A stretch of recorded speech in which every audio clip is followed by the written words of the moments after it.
Question 651. A would-be home buyer's loan application was turned down due to a negative credit report. If the applicant's request to see the credit report is denied, the applicant can A. Sue for actual damages, B. Sue for attorney fees and court fees, C. Both A and B. D. Sue for punitive damages up to $100,000. Correct answer is C. Both A and B. The Fair Credit Reporting Act, FCRA, grants consumers specific rights regarding their credit reports. If a loan application is denied based on information in a credit report, the applicant has the right to 1. Know the reasons for denial.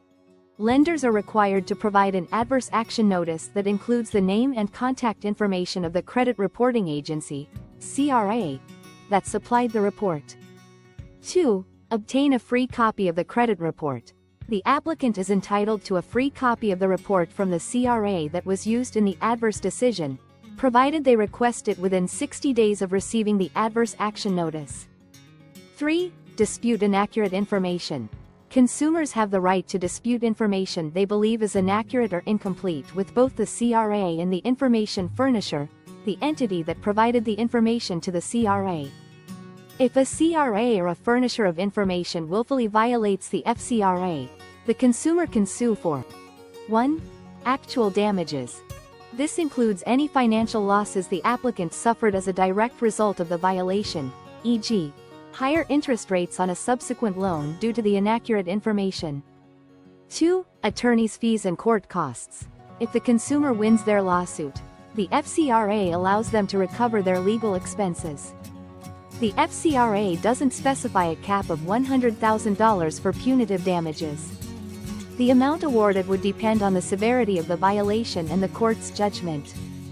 Therefore, the applicant, if wrongly denied access to their credit report after a loan denial based on it, can sue for both actual damages and attorney's fees and court costs.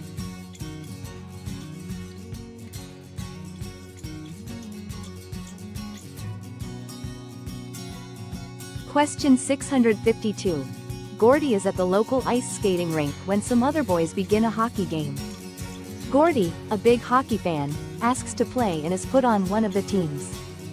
During the game while going for the puck, Mario checks Gordy hard into the side of the arena, breaking Gordy's arm and a few of his ribs.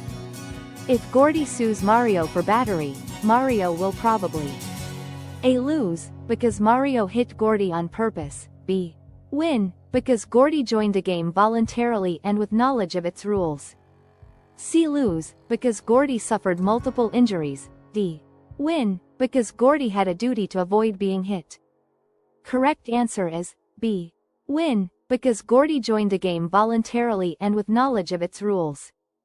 By voluntarily participating in a hockey game, Gordy likely gave implied consent to the types of physical contact that are inherent in the sport. Hockey is a contact sport, and while there are rules against excessive or illegal checking, some level of physical contact is expected. When Gordy joined the game, he assumed a certain level of risk of injury associated with playing hockey, including the possibility of being checked. While Mario likely intended to check Gordy, which is part of hockey, the key is whether the check was within the normal rules and customs of the game. Battery requires an intentional harmful or offensive contact without consent. If the check was a typical, though hard, hockey check within the rules, it might not be considered a battery. The severity of Gordy's injuries is unfortunate, but it doesn't automatically establish liability for battery. The focus is on whether Mario's actions constituted an intentional harmful or offensive contact that was outside the bounds of the implied consent of the game. While players should try to avoid being hit, the primary responsibility for avoiding illegal or excessively harmful contact lies with the other players. Gordy's failure to avoid a legal check would not necessarily absolve Mario if the check was indeed a battery, e.g., illegal or excessively violent.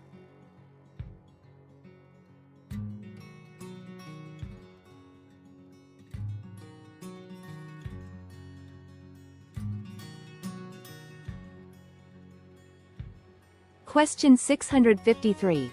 Which actions by a real estate broker would provide grounds for disciplinary action against him? A. The broker did not include a definite termination date in a listing agreement, B. The broker did not include a broker safety clause in a listing agreement. C. Despite his best efforts, the broker was unable to find a buyer for a property he listed. D.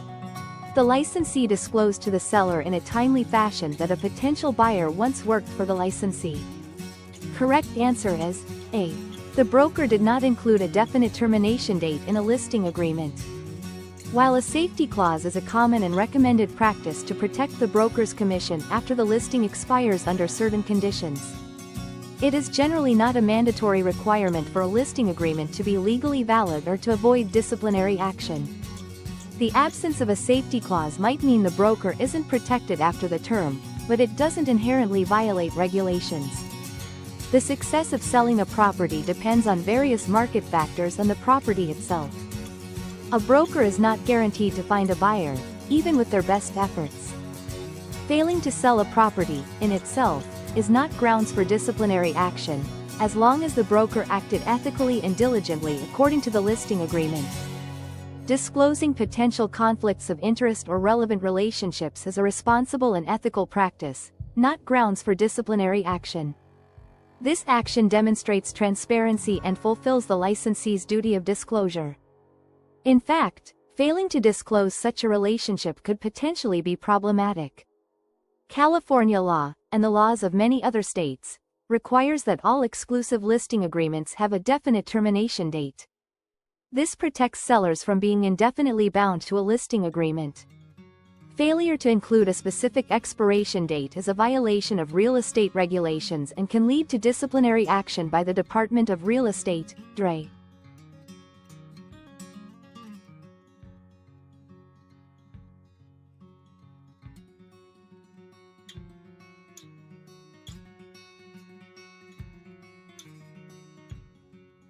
Question 654. Which corner is usually considered the most advantageous location for a retail establishment? A. Northeast. B. Southeast. C. Northwest. D. Southwest. Correct answer is D. Southwest. The southwest corner is generally the most desirable positioning for a business that partially relies on foot traffic, because it offers the most shade to pedestrians.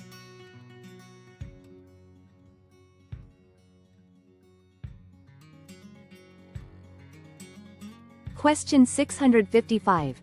Which of the following are not township coordinate survey systems? A. Humboldt baseline and meridian.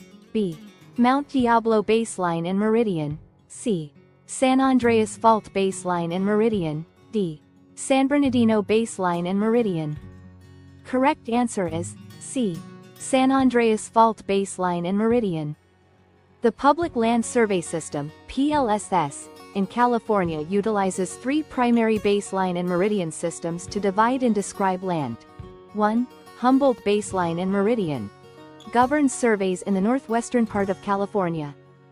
2. Mount Diablo baseline and meridian covers most of northern and central California, and a portion of southern California. 3. San Bernardino baseline and meridian used for surveys in southern California. Therefore, the option that is not a township coordinate survey system in California is San Andreas fault baseline and meridian. The San Andreas fault is a significant geological feature but is not used as a baseline or meridian for the Public Land Survey System. The survey systems use imaginary lines to set land descriptions, baselines that go east-west and meridians running north-south. Question 656. When an appraiser looks at income from a neighborhood's rental properties for its highest and best use, the income being analyzed is A. Economic rent. B. Maximum rent. C. Developed rent, with broker's commission subtracted. D. High rent. Correct answer is A. Economic rent. Economic rent, or market rent, is the estimated rent a property could command in the open market based on current supply and demand for comparable properties in the neighborhood. It reflects the property's potential earning capacity if leased at prevailing market rates. When determining the highest and best use for income purposes, appraisers consider the realistic income the property can generate under optimal market conditions. While an appraiser might consider the upper limits of rental rates, the focus is on what is economically feasible and sustainable in the market. Not necessarily the absolute highest rent that could theoretically be charged. High rent is too general. The appraiser needs to analyze the typical and supportable rental rates in the market. Developed rent isn't a standard appraisal term in this context. In appraising a property's highest and best use via the income capitalization approach, the appraiser analyzes the economic rent of comparable neighborhood rentals. Economic rent represents the property's potential market-based income, reflecting what it could realistically earn in the current rental market.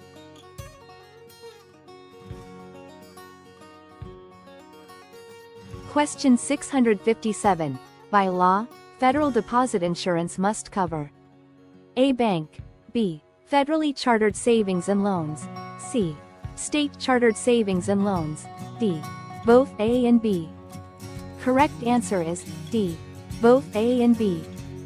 Federal deposit insurance, primarily through the Federal Deposit Insurance Corporation, FDIC, is mandated by law to cover A. Banks. All national banks, state banks that are members of the Federal Reserve System, and most state-chartered banks are required to have FDIC insurance. B. Federally chartered savings and loans. These institutions are also required to be insured by a Federal Deposit Insurance Fund, typically the FDIC, though historically, they were insured by the FSLIC before its merger with the FDIC. While C. State-chartered savings and loans may also be covered by federal deposit insurance, it is not a strict requirement by law that all of them must be. They have the option to be insured by the FDIC if they meet the requirements. Therefore, the entities that must be covered by federal deposit insurance by law are federally chartered banks and federally chartered savings and loans. Question 658. A property owner and broker sign an agreement for the owner to pay the broker a commission if the broker uses due diligence to procure a ready, willing and able buyer. This agreement is an example of A. Unilateral executory contract, B. Bilateral executory contract, C. Bilateral executed contract, D. No contract has been formed. Correct answer is B. Bilateral executory contract.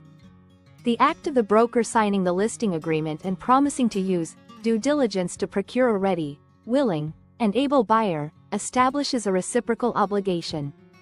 The owner promises to pay a commission if the broker procures a suitable buyer. By entering into the agreement and promising due diligence, the broker is committing to make reasonable efforts to find a buyer. This creates a binding obligation on the broker's part, even if the specific outcome, finding a buyer, isn't guaranteed. Since both the owner and the broker are undertaking obligations, the owner to pay upon success, the broker to use due diligence, it fits the definition of a bilateral contract. And because the core obligations, finding a buyer and paying the commission, have not yet been fulfilled, it is executory. Question 659. Which of the following would be considered incurable functional obsolescence in a department store? A. Window displays that are uninviting, B. Bad lighting, C. Cheap building materials, D. Discordant music playing in the elevator. Correct answer is C. Cheap building materials. Incurable functional obsolescence refers to a loss in a property's value due to outdated or inefficient features that are either impossible or economically unfeasible to correct. Considering this definition in the context of a department store, the most likely example of incurable functional obsolescence among the options is cheap building materials. If the department store was constructed using inherently low-quality materials that are now deteriorating or require excessive maintenance, this would be a fundamental flaw in the building's structure. Rectifying this would likely involve significant and cost-prohibitive reconstruction, making it practically incurable from an economic standpoint. Window displays that are uninviting can be easily and inexpensively changed or updated to attract customers. Lighting can be replaced or improved relatively easily with modern fixtures. Discordant music playing in the elevator is a minor issue that can be fixed by changing the music source or speakers. Therefore, cheap building materials represent a fundamental and costly defect that would be the most likely example of incurable functional obsolescence in a department store.